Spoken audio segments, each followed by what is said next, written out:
کہ آج دیکھو 8ویں رات ہے، ایسے گزر گئے پتہ بھی نہیں چلا، پہلی رات کی دوسری ایک ہو کر کے جب اس طرح ایک دن ہمارے آپ کی زندگی کی آخری رات ہوگی، دنیا میں ہمارا آپ کے آخری سانس ہوں گے اور زندگی ایسے ختم ہو جائے گا کہ پتہ بھی نہیں چلے گا. پھر ہم اور آپ نے اپنے آخری سفر جو حقیقی سفر ہے اس حقیقی سفر پہ روانگی ہوگی. اس سفر کے لیے ہم اور آپ نے کیا تیاری کیا ہے اور کیا کچھ ہمارے آپ کے پاس ہے؟ میرے عزیز دوستو، کوشش یہ ہو کہ ہم اس سفر کی تیاری کریں اور اس سفر میں مہلک جو چیزیں ہیں ان سے اپنے آپ کو بچائیں. سب سے زیادہ خطرناک، ویسے تو ہر گناہ بہت خطرناک ہے، لیکن جھوٹ آج کل اتنا عام ہو چکا ہے اور جھوٹ کا سہارا لیتے ہوئے پوری دنیا میں جتنے بھی فساد اور فتنے ہیں یہ سب کے سب جھوٹ کی وجہ سے. جھوٹ بہت خطرناک چیز ہے اور جھوٹ ہی کی وجہ سے تمام لڑائیاں ہیں، جھوٹ کی وجہ سے تمام فسادات ہیں. اور یاد رکھو حدیث میں آتا ہے جب ایک مرتبہ ایک کلمہ انسان جھوٹ کے بولتا ہے مذاق میں تو 3 میل فرشتے اس کی بدبو سے دور ہو جاتے ہیں. یعنی ان کی بدبو اتنی آتی ہے کہ فرشتے، رحمت کے فرشتے ہر انسان کے ساتھ ہوتا ہے. جب انسان جھوٹ بولتا ہے تو 3 میل فرشتے اس سے دور ہو جاتے ایک کلمہ پہ. اور جو آدمی ہمیشہ جھوٹ بولتا ہے، صبح سے لے کر شام تک جھوٹ بولتا ہے، تو فرشتے تو قریب ہی نہیں آئیں گے. تو لہٰذا اس کے پاس رحمت کے فرشتے نہیں ہوں گے بلکہ عذاب کے فرشتے ان کے ساتھ ہوں گے اور ہر وقت دوسری تیسری گناہ میں مبتلا ہے. اور آپ صلی اللہ علیہ وسلم نے جھوٹ کے بارے میں سخت ترین الفاظ ارشاد فرمائے، لعنت اللہ علی الکاذبین، اللہ کی لعنت ہو جھوٹوں پر. لعنت کا مطلب کیا؟ یعنی وہ آدمی اللہ کی رحمت سے دور ہو جو جھوٹ بولتا ہے. یعنی وہ آدمی اللہ کی رحمت سے، اللہ کی رحمت اتنی وسیع ہے کہ ہر چیز کو پہنچ چکا ہے، لیکن جو جھوٹ بولتا ہے اس کے بارے میں قرآن بھی فرما رہے ہیں، اللہ کے نبی بھی فرما رہے ہیں کہ وہ اللہ کی رحمت سے، میری رحمت سے دور ہو. اور بہت سخت ہے. ایک آدمی مسلمان ہوا تو جو ہے بھائی سو تو نہیں رہے ساتھی، ہاں تو توجہ سے سننے کی کوئی، یہ چند دن ہیں، یہ باہر یہ گلستان پھر نہیں ملے گا، یہ ایسے ہے، یہ بس جا رہا ہے، اس نعمتوں کو لوٹ لو، کوئی پتہ نہیں کس وقت پھر کس کو کون کہاں ملے. تو اس لیے اس نعمتوں سے فائدہ اٹھائے اور اپنے آپ کو متوجہ رکھے. تو ایک صحابی، ایک آدمی مسلمان ہوا، حضور صلی اللہ علیہ وسلم کی خدمت میں آ کر عرض کیا، اے اللہ کے نبی میں مسلمان ہو گیا ہوں لیکن میرے اندر 4 ایسی بری عادتیں ہیں، میں ان کو نہیں چھوڑ سکتا ہوں. ہاں ان میں سے ایک کو چھوڑوں گا، 4 کو نہیں، میری عادت بہت بری ہو گئی ہے. اور وہ کیا؟ حضور صلی اللہ علیہ وسلم پوچھا وہ کیا چیز ہے؟ انہوں نے کہا اللہ کے نبی مجھے زنا کرنے کی عادت ہے، میں زنا کا عادی ہوں. اور مجھے دوسرا شراب پینے کی عادت ہے، شراب بھی پیتا ہوں. اور تیسرا مجھے چوری کرنے کی عادت ہے، چوری بھی کرتا ہوں. اور چوتھا یہ کہ میں جھوٹ بولتا ہوں. یہ 4 عادتیں میرے اندر ہیں. اب میں مسلمان ہو گیا ہوں، اسلام یہ چاروں جو ہے ناجائز حرام ہے، یہ بیک وقت میں نہیں چھوڑ سکتا ہوں. تو آپ مجھے ایسی ترتیب بتا دیں ایک ایک کر کے میں چھوڑ دوں، کس کو چھوڑوں؟ حضور صلی اللہ علیہ وسلم نے فرمایا کہ ایسا کرو، ایک چیز کو چھوڑ دو، باقی 3 کرتے، ایک تو چھوڑ سکتے ہو. نے کہا ایک چھوڑ، جو بھی بتائے. تو آپ صلی اللہ علیہ وسلم نے فرمایا جھوٹ بولنا چھوڑ دو. کیا فرمایا؟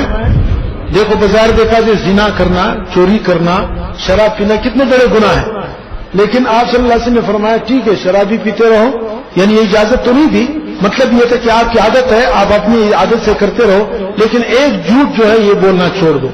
لیکن یہ ہے کہ جب بھی میرے پاس آؤ گے مجھے سچ بتانا، مجھے کارگزاری سنا دینا کہ آپ نے دن کیسے گزارا، رات کیسے گزارا. تو انہوں نے کہا ٹھیک، یہ تو بہت آسان ہے. بڑا خوش ہوا کہ باقی چیزیں تو مشکل تھی، یہ تو بہت آسان ہے، میں اس کو چھوڑ دوں گا. تو وہ چلا گیا، اپنے علاقے تک چلا گیا. تو اس کو تو معلوم تھا کہ مجھے اجازت ہے، میں صرف جھوٹ چھوڑوں گا، باقی جو میں کروں.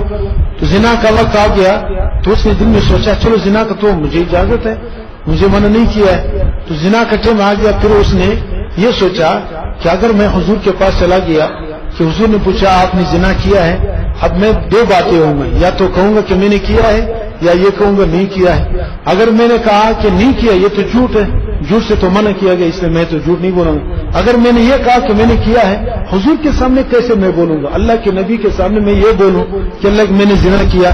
تو انہوں نے کہا لعنت ہو اس پر. تو اس کو چھوڑ دیا. پھر اس کے بعد شراب کا جب موقع آیا تو شراب پینے کا پھر یہ خیال آیا کہ میں شراب پیوں گا تو حضور کے پاس جاؤں گا، کیا منہ دکھاؤں گا؟ اگر میں نے یہ کہا کہ میں نے شراب نہیں پیا یہ تو جھوٹ ہے، جھوٹ تو میں نے عہد کیا ہے کہ میں نے جھوٹ نہیں بولنا ہے. اگر میں شراب پیوں گا اور اللہ کے نبی کے سامنے یہ کہہ دوں کہ اللہ کے نبی میں نے شراب پیا ہے تو کس منہ سے کہوں گا؟ پھر اللہ کے نبی کے سامنے ایسا کہنا کوئی معمولی بات نہیں تھی. وہ اتنے باروب انسان تھے. اللہ نے ساری دنیا کی روب آپ صلی اللہ علیہ وسلم کے چہرہ انور میں رکھی اور اس لیے اس نے کہا یار اس پر بھی لعنت، وہ بھی چھوڑ دیا. اور اسی طرح چوری کے بارے میں بھی اس کو یہ کہا، تینوں کے تینوں چھوڑ دیے. پھر چند دن کے بعد وہ سارے کے سارے چھوٹ گئے.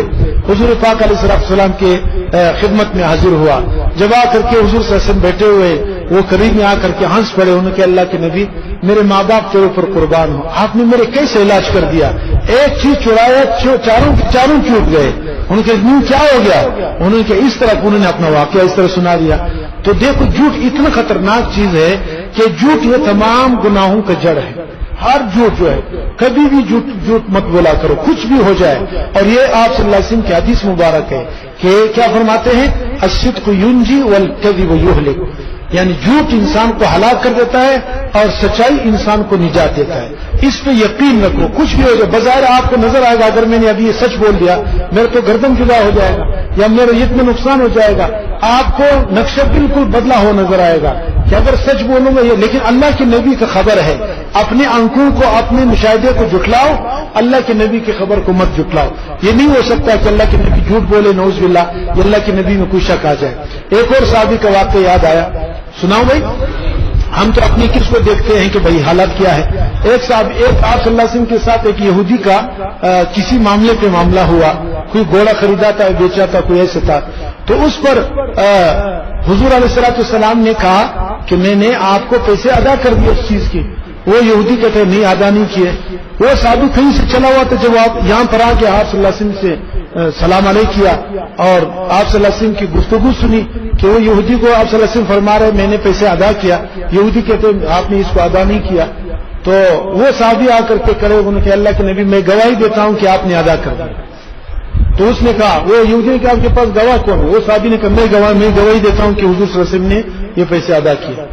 تو انہوں نے کہا آپ تو تھے نہیں، آپ کدھر تھے؟ آپ تو یہ گواہ نہیں. حضور صلی اللہ علیہ وسلم نے بھی پوچھا بھائی آپ نہیں تھے، آپ نے کیسے کہہ دیا کہ آپ نے ادا کیا؟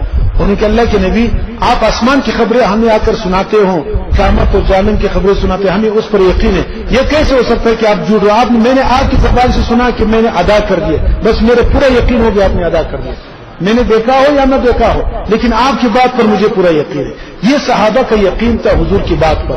اگر ہمیں بھی صحابہ جیسے یقین آ جائے تو آپ یقین جانیں ہمارا ساری زندگی کا ہر مصیبت ختم ہو جاتا ہے. ہمیں تو یقین، ہمیں تو سامنے نظر آتا ہے یار اگر میں ابھی سچ بولوں گا یہ اتنا نقصان کون کر سکتا ہے، اتنے پیسے نقصان ہو جائے گا. یار جھوٹ بول، اس کو بولو خدا کی قسم یا اس چیز ایسا ہے جھوٹ بھی بولتا ہے اور پھر قسم بھی اٹھاتے ہیں اور اس میں یہ ہوتا ہے کہ سارے برکتیں ختم ہو جائیں. تو یہ اپنا مزاج بناؤ. اور حدیث میں آتا ہے کہ انسان جب سچ بولتا رہتا ہے جھوٹ سے بچتا ہے تو اللہ کے ہاں اس کو سچوں میں شمار کیا جاتا ہے کہ یہ سچے صادقین میں سے ہیں. اور صادقین میں سے وہ ایسے ہیں کہ اس کے لیے تمام انعامات ہیں. اور جب انسان جھوٹ بولتا رہتا ہے آج تک کوئی جھوٹا جو ہے وہ صحیح معنوں میں کیا زندگی نہیں گزار سکا، ہمیشہ مصیبتوں میں. سچ میں بظاہر کچھ تکلیف نظر آئے گا لیکن جب جھوٹ آ گیا کیا سچ میں بظاہر تکلیف بعد میں مستقبل کے لیے انسان نجات پا جاتا ہے، لیکن جھوٹ میں بظاہر تو نجات ہے لیکن مستقبل میں انسان پھنس جاتا ہے. تو لہٰذا اس لیے ایک تو یہ عادت بناؤ کہ انشاءاللہ سر کٹ جائے گی لیکن ہم جھوٹ نہیں بولیں گے. ٹھیک ہے انشاءاللہ. ہاں یہ پکا ارادہ کرو. یہاں کیوں میں نے بتایا تھا نا یہ روحانی اسپتال ہے، ہم بہت سارے مریض ہیں، ہم سب مریض ہیں. جھوٹ ہمارے اندر ہے، خطرناک بیماری ہے، اور غیبت ہمارے اندر ہے، تکبر ہمارے اندر ہے، اور پتہ نہیں کیا کیا بیماریاں ہیں. اگر انسان اپنے عیب کی طرف نظر کرے اتنی بیماریاں ہمارے اندر ہے. آپ کو دوسروں کی بیماریاں دیکھنے کی ضرورت نہیں پڑے گی. 24 گھنٹے اپنے اندر سوچو گے کہ اوہو میرے اندر تو یہ بھی عیب ہے، یہ بھی عیب ہے، یہ بھی بیماری، یہ بھی مصیبت. یہ ساری چیزیں ہیں. فضول باتیں کرنا، لا یعنی کرنا، بد نظری کرنا، جھوٹ بولنا اور غیبت کرنا اور بہتان لگانا اور پتہ نہیں غصہ کرنا، بیجا غصہ کرنا، یہ ساری چیزیں، یہ ساری بیماریاں ہیں کہ نہیں؟ ہم اور آپ سب بیمار ہیں کہ نہیں؟ تو یہ جو کیا ہے رمضان مبارک کا اعتکاف یہ اصل اسی مقصد کے لیے ہوتا ہے، یہ اجتماعی اعتکاف اسی کے لیے، تاکہ ایسے ایسی بیماریوں کی طرف ہماری نظر جائے اور اس کے علاج کی طرف ہم متوجہ ہو جائے۔ انشاءاللہ اگر ہم اور آپ نے اپنے آپ کے علاج کی طرف فکر کیا، آپ دیکھیں گے اسی کا نام اخلاق حمیدہ ہے۔ اور اللہ کے نبی فرماتے ہیں جس نے اخلاق اچھے کر دیے، یعنی جن کے یہ ساری بیماریاں نکل گیا، قیامت کے دن سب سے زیادہ مجھے قریب جنت میں وہی آدمی ہوگا۔ تو حضور کے خود چاہتے ہیں کہ نہیں چاہتے؟ دیکھو ہم کتنی زمانہ ہوگا ہم نہیں چاہتے۔ ابھی تو یہ ہے اس دنیا میں کہ ہم چاہتے یار اللہ کے نبی کے در کا دیدار کرے، سب کو شوق ہے کہ نہیں ہے؟ ہر ایک یہ چاہتا ہے، اور یہ چاہتا ہے کہ آپ صلی اللہ علیہ وسلم کا دیدار تو نہیں ہوتا ہے، کم سے کم حضور صلی اللہ علیہ وسلم کے روضہ اقدس کا، آپ کی مسجد کا، آپ کی جو جگہ ہیں ان کی نظر کیا دیدار زیارت ہو جائے، سب یہ چاہتے ہیں۔ لیکن اللہ کے نبی فرماتے ہیں کہ جو آدمی احسن خلقا، جس کے اخلاق سب سے اچھے ہو، وہ قیامت میں جنت میں بھی ہوگا اور جنت میں میرے قریب سب سے ہوگا۔ یعنی حضور کے قریب ہو جانا یہ اب وہ کس پر ہے؟ یہی ہے کہ ہمارے اندر اخلاق اچھے ہو۔ اخلاق یہ ہے سچ بولنا، برداشت کرنا، غصہ نہیں کرنا، اور اپنے کو دوسروں سے کم سمجھنا، اور سخاوت کرنا، بزدلی نہ کرنا، صداقت رہنا، سچائی کرنا، یہ سارے اچھے اخلاق ہیں۔ اب یہاں پر جتنے بھی تعلیمات ہوتے ہیں وہ اسی پر ہوتا ہے، کسی پر بدگمانی نہ کرے، کسی کی غیبت نہ کرے، بدنظری نہ کرے، گانے نہ سنے، اور اپنے ماحول کو صاف کرے، شریعت کی پابندی کرے، یہ چیزیں سکھائی جاتی ہے۔ تو بتاؤ یہ روحانی علاج ہے کہ نہیں علاج؟ یہ روحانی اسپتال ہے۔ اس لیے ہم اور آپ سب جو ہے اپنے آپ کو بیمار سمجھے۔ انشاءاللہ یہ جتنے دنیا میں فساد نظر آتے ہیں، ہر گھر میں جو فساد جھگڑے ہیں وہ سب آپ اس کو تلاش کرو، آپ کو یہی ملے گا کہ روحانی بیماری کی وجہ سے کسی میں حسد ہے، کسی میں غیبت ہے، کسی میں جھوٹ ہے، کسی میں کینہ ہے، اس کی وجہ سے ہر گھر جو پریشان ہے، ہر آدمی جو یا کسی میں جھوٹ ہے، یہ ساری چیزیں جو کیا ہے آپس میں جھگڑوں کا سبب بنتا ہے کہ نہیں بنتا؟ تو اس میں یہ سارے جھگڑے جو اس وجہ سے کہ ہم سب کے سب بیمار ہیں، گھر میں سارے بیمار پڑے ہوئے، کوئی بھی ایک بیمار دوسرے بیمار کو کیا دے سکتا ہے؟ تو اس لیے اس کے لیے ضروری ہے جس انسان بیمار ہوتا ہے تو گھر میں اس کا علاج نہیں ہوتا ہے، ڈاکٹر کے پاس جاتا ہے اور اسپتال میں داخل ہوتا ہے، اور جو زیادہ بیمار ہے اس کو آئی سی یو میں داخل کرتے ہیں۔ کس میں داخل کرتے ہیں؟ آئی سی یو میں کیا ہوتا ہے کہ باتیں مت کرو، نہیں وہاں پر یعنی سب کو کسی کو آنی ہے۔ تو یہاں پر ہم اور آپ بہت زیادہ خطرناک بیمار ہیں۔ خالی جھوٹ کی بیماری اتنی ہے کہ حد سے زیادہ ہمارے آپ کے اندر جھوٹ بھی ہے، غیبت بھی ہے، بدنظری بھی ہے، گانا سننا بھی ہے، اور حسد بھی ہے، پتہ نہیں کیا اپنی تعریف میں خود خوش ہوتے ہیں کہ نہیں ہوتے ہیں؟ ہر ایک شہرت کا بھوکا ہے کہ میری شہرت ہو جائے، میرے کیا ہو جائے، میرے ہر چیز اچھی ہو جائے، دوسرے پہ حسد، یہ ساری بیماریوں کا مجموعہ ہمارے اندر ہے۔ تو لہٰذا اس کے لیے آئی سی یو میں یہ داخل ہے۔ تو لہٰذا یہ اعتکاف کیا ہے؟ آئی سی یو کی طرح ہے یہاں پر۔ اسی لیے ہمارے یہاں یہ کہ پابندی ہے باتوں کی، بالکل باتیں نہ کرے ہر ساتھی، اور اسی طرح ہر ساتھی مسجد کا بھی خیال رکھے، جیسے آپ کو بتایا نا مسجد اللہ کا گھر ہے، اور ہم اعتکاف